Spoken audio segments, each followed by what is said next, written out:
দীর্ঘদিন যাবৎ জায়গায় সংক্রান্ত বিষয়কে নিয়ে বিবাদ চলছে।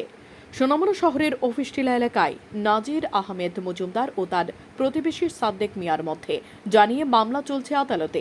অভিযোগ, আদালতের বিচারাধীন এই বিতর্কিত জায়গায় আজ সীমানার বেড়া দিতে আসে সাদেক মিয়া। যেহেতু বিষয়টি আদালতের বিচারাধীন, তাই তাতে বাধা দেন সাদেকের প্রতিবেশী প্রায় ৬৫ বছর বয়সী প্রৌঢ় নাজির আহমেদ মজুমদার। অভিযোগ, এতে উত্তেজিত হয়ে নাজির আহমেদকে ধাক্কা দিয়ে মাটিতে ফেলে দেয় অভিযুক্ত সাদেক। শুধু তাই নয়, কেড়ে নিয়ে যায় তার চলাফেরার অবলম্বন হাতে থাকা লাঠি। তখন উত্তেজনার বশে হৃদরোগে আক্রান্ত হন এই প্রৌঢ়। আমরা জায়গা বেচছি কার কাছে? তার কাছে ওই সাদেকের কাছে মন্টুর বাকি যা তার বাড়ির নাম কি জানি।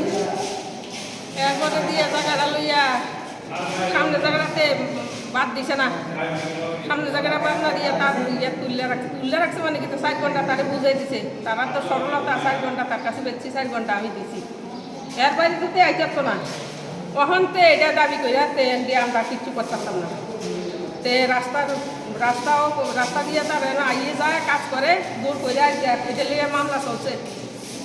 এন বিচার দিতে সিদ্ধান্ত তারা করতে পারে মামলায়। এই কয় উকিল টেবলের দিকে আইছে, এবার কুলবের থেকে আইয়ে নামলা মাত্র গেছে। এন মামলা চলছে, তোমার অর্ডার ছাড়া তুমি এনে কাজ করতেছি কিনা। ঘটনার পর প্রৌঢ়ের পরিবারের লোকেরা তাকে নিয়ে যায় সোনামুড়া হাসপাতালে, কিন্তু কর্তব্যরত চিকিৎসক তাঁকে মৃত বলে ঘোষণা করেন।